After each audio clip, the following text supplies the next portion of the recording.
Welcome back. You're listening to Get Real with Bob and Stacy. We're joined by two very special guests today for the first segment of the show, Kim and Peter McDonald with Lair Realty Partners in Leominster, Mass. Welcome to the show, Kim and Pete. Thank you. Thank you. So we asked you onto the show today to kind of talk about what's going on in north central Massachusetts as far as the real estate market goes. Why don't you give us an update on how the market is out there as far as inventory and prices? Market's very active out there. Inventory's, I think it's a bit low. Mm-hmm. Things come, things go. It's a lot of buyers in the marketplace based on, obviously, the price of money is so good. Yeah. And I think supply and demand is, the supply is more than the demand. Right. Yeah. So property is moving quicker because of that. Okay.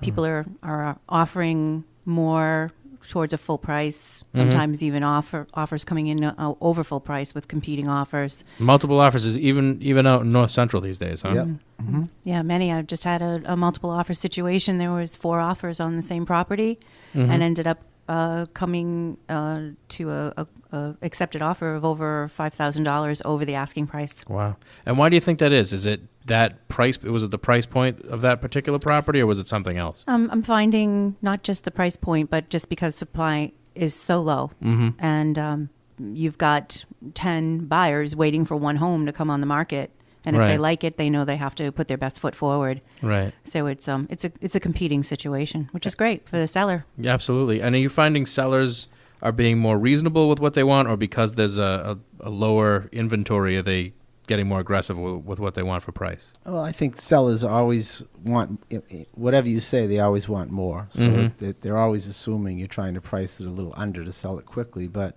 in most cases, I think sellers have come to the reality of where prices should be. And understandably, houses are much more affordable out in central Massachusetts. So true. Therefore, people are, their minds are a little skewed as far as what they want to put in their pocket. Now, if you're a first-time buyer looking in, say, Leominster or maybe one of the surrounding towns, what are you typically getting for the money for, say, the average house in Leominster, a ranch or a small cape or that type of thing? The average numbers in Leominster fall like in the 230s. Really? So if you have any property under that, certainly it's very, very active. Wow. Upwards to 300,000, same activity, really. You get over 3, it slows down quite a bit. And what about, we're hearing all sorts of talk about high-speed rail coming out of, I think, West Fitchburg going through Leominster, being in Boston in, 50 minutes? Yeah. Do you think that will affect the market out there? You think you'll see more people kind of migrating out there as opposed to paying ridiculous prices, inside 128?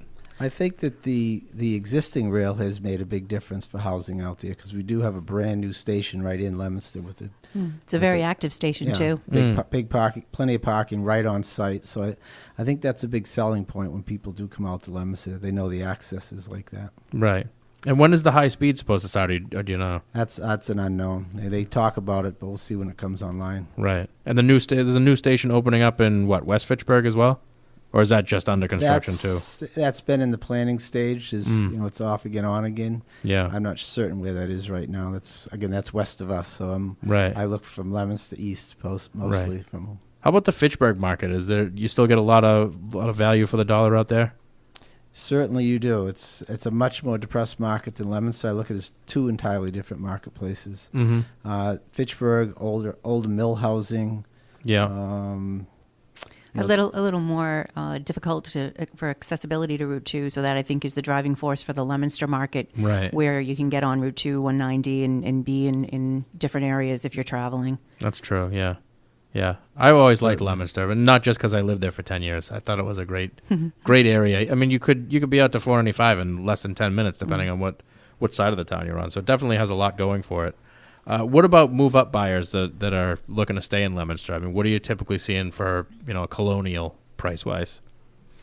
Typically anywhere from the high 200s to the high 300s. Right. When you get up into over a high 300-400 price range in Leominster, you're getting a smaller percentage of the market. Right. There is activity there, however. Right. You up into... homes have sold in town 600,000-700,000, but it's just a very, very small audience and a small housing stock. Right. And of course, you got the surrounding towns too. I mean, Sterling, Lunenburg, those are nice places. Lancaster. I imagine it's a little more expensive to get into those Yeah, those towns. Those are the more bedroom, what I call the bedroom towns, where Leominster is more of the nucleus. Yeah, Leominster is more of a city, so people are buying that city feeling. If they want rural, then they will go to Sterling or Lancaster or Lunenburg. Certainly, there's a distinct different feel to it, but again, the access to Leominster and all its resources are there for those towns as well. Right, because we have shopping, we have all the city conveniences. Yeah. Target. I used to love having Target right down the street. You get anything you need, including most groceries. Yes. Yeah, you can't beat that. Why don't we talk a little bit about, if you're looking to buy or sell, how do you make the choice? How do you find an awesome realtor to represent yourself? Well, first thing is to ask a lot of questions when you're interviewing a realtor. All realtors are not created equal, and I mean that with all due respect to my peers. It's true. It's very true. Yeah. Peter and I have a unique situation where we work as a team. We've been in the real estate business for 32 years. We've been partners married for 32 years. And so we work together, which is not, it's a definite benefit for a lot of our clients. Yeah. So your clients get the team. Yes. And when we meet with a potential client, we try to assess which one of us would be the better lead person, and then the other person is just the support person.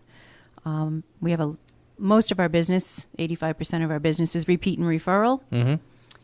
Yeah, we try to stress with the client that one of us is the lead, and we're not trying to sell that team concept that you hear so much about. Right. Too often the team concept, you get lost in who's taking care of this and who's taking care of that. So there's only really one point person. So there's no excuses. There's no, this person was supposed to do that. We are the key person. And it works out very well. And I think the people like that much better. Excellent. And why don't we talk a little bit about education and realtor designations as far as listing and buying agents? Okay. Yeah, that's very important.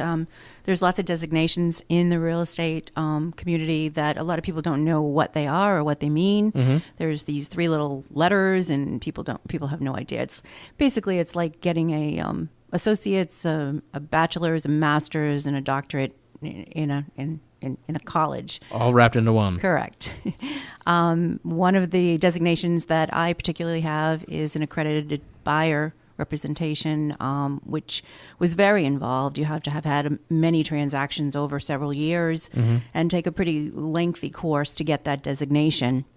But that allows me to be able to assist my buyers as a buyer representative when anyone in the real estate community can call themselves a buyer's agent without having that particular designation. So it's important. There's a difference. There's definitely a difference. There's definitely a difference. And I see one of the other designations you have is the loss mitigation certification. Do you see a lot of foreclosures and short sales still happening in that area? There are quite a few short sales still going on. I have one I've just completed that took quite a while, and one that's in the process right now. And it's a lot of patience on the buyer's part, a lot of commitment to hang in there. And of course, obviously on the seller's side, they have to be cooperative as well. Right. But it's, with the right knowledge and the right experience from past short sales, it can work out very well. And going back to values in Leominster and some of the surrounding towns, after the all the fallout from the meltdown,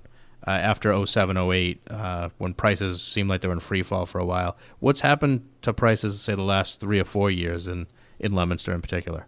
I'd say they pretty much returned to where they were. Really? In some cases, they're still below. We have properties that we sold in 07, 06, 07 that are selling right now for less than they sold back then. But obviously, things were really peaking out then. When you get into the 8s and the 9s, there was some good values. But right now, it's pretty stable. I don't really see any growth in the last year or two. It's a creep grow. It's creep. Slow growth. There's no 2-year return on buying something and making a good return. Right. 2 years later, which for years it was that way, as you know. Oh, yeah. So now it's more of a buy and hold type of thing. Yeah, I tell people it's stable. It's just things continue on a flat plane. Well, stable's good, especially after what all of us went through, a few years back. If you're not losing anything, stable's okay. Yeah, it really is. Yeah. Staying the same beats the heck out of losing any day. Going back to a lot of your business is referred from past clients, and we were talking before we got started today that you're working a lot with past clients, either parents who are selling houses or now their children who are buying houses. Tell us about how you work with your clients to get those generational referrals. Well, over the past 32 years, we have a sphere of clients that we keep in touch with. Service is very important to us, and our clients appreciate that service. So the clients that we've sold property to over the years are now in a situation where their parents are aging. They need to go into assisted living, so they're having their parents contact us to sell their homes. And right now, over the past year especially, I've had several clients that are the children of those past clients that were 10, 11, 12 years old when we sold them their houses, their parents' houses, and now they're buying houses at 24, 25 years old. Right. So that is a huge compliment. Absolutely. Well, it's because you guys do it right. One of the things you always hear in both of our markets is, everything's going online and everybody's, well, to a large degree, they do start their search online. But one of the things that I think you guys have seen, we talked about it before the show today, is that, when it comes time to actually buy something, to make that huge purchase, even the younger group, they're not really going online to find somebody to work with. They really want that face-to-face type of thing. Yeah, I think that's accurate. They'll do a lot of fact-finding and information gathering, but I think when it comes down to buying the property or selling a property, they want somebody to facilitate it for them, somebody that can walk them through the process and keep it seamless and make it a great experience. Right. And they also wanted to, instead of doing the research, if their good friend says, hey, we just bought a house from Peter and Kim McDonald, they're great, call them, they'll treat you right. They call us and we treat them right. So it benefits them because they don't have to do that research. Right. Yeah. Obviously, a lot of people have never had a bad experience, so they don't know what a good experience is. But quite often, we'll finish a transaction, and the people they'll be applauding Kim and myself just the way that the process took place, just as we wanted it to be. Right. And it's a great ending. And how about knowledge of current financing, appraisal, and closing requirements? How does that help your buyers through the process and sellers? Well, unlike years ago when we started, we don't need to pre-qualify people and do all those things we used to do. Part of what we try to do now is guide them to the right lender and not steer them from other lenders, but there is a handful of very good lenders that we prefer to use, that we know that they treat their business like we treat ours, and that's important. Right. And majority of the time, the buyer will take our advice on that. Yeah. Less and less people are doing the online thing. More of them, same as with us, they want to see the person they're dealing with. They want to, they want a relationship with the lender. Absolutely. It's a whole team effort between the lender and the closing attorney and the appraiser and the two real estate agents that are generally working, one for the buyer client, one for the seller client.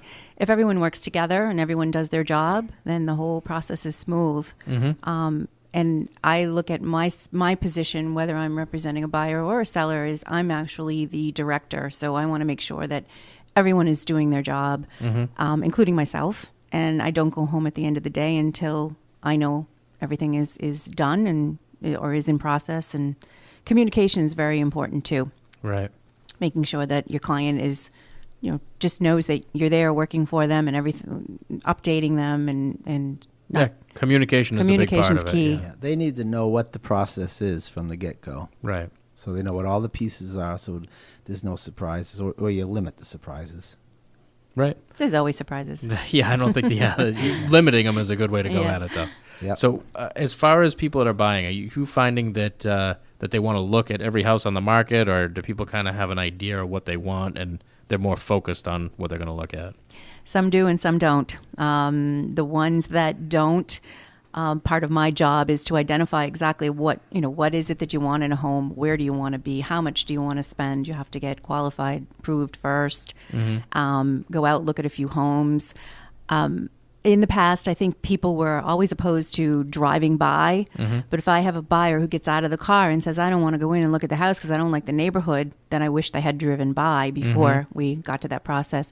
And then there's some that know exactly what they want. Right. Look at 2-3 houses and say, this is it. This is what I want. Yeah. Well, I suppose it makes it a little easier these days now that you don't have 100 homes to go look at. It's a lot less. It is easier, but also it's easy these days because all those photos and all that information is available to them prior to getting to the property. Oh, that's true. I mean, they can go on Google Earth to see it from above. They can look at tax records. So there's, virtual tours. When they get there, they have a good idea of what they're looking at. Yeah, that must make it a lot easier than it did back in the day when you had to look through books or actually physically go see it. Yeah, it's crazy. And it makes it better for the seller, too, because they don't have to clean their house and leave and then have me call them and say that the buyer didn't want to look at the house because they don't like the location. So that's no fun. No. When people, the older customers that you have that are actually selling and moving on, are you finding they're staying local or is everybody still headed south for warmer weather?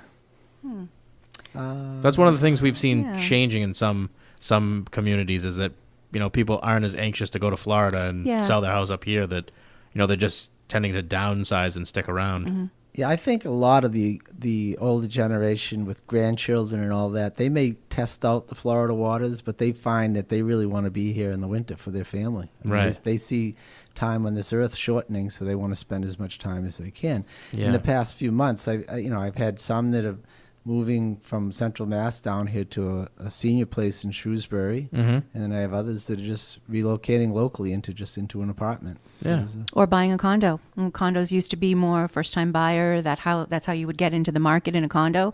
You can't. Condos are very difficult to find now because they're in two markets now. They're in the first-time home buyer market and the what I call the downsizing market. Right.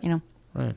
Well, great information. I want to thank you both for coming in and sharing today. If anybody listening is thinking about buying or selling, you can get more information about Peter and Kim on their website, themcdonaldgroup.com. Again, that's themcdonaldgroup.com. We've got to take a break for some commercials, but stay tuned. We've got more Get Real with Bob and Stacy after this.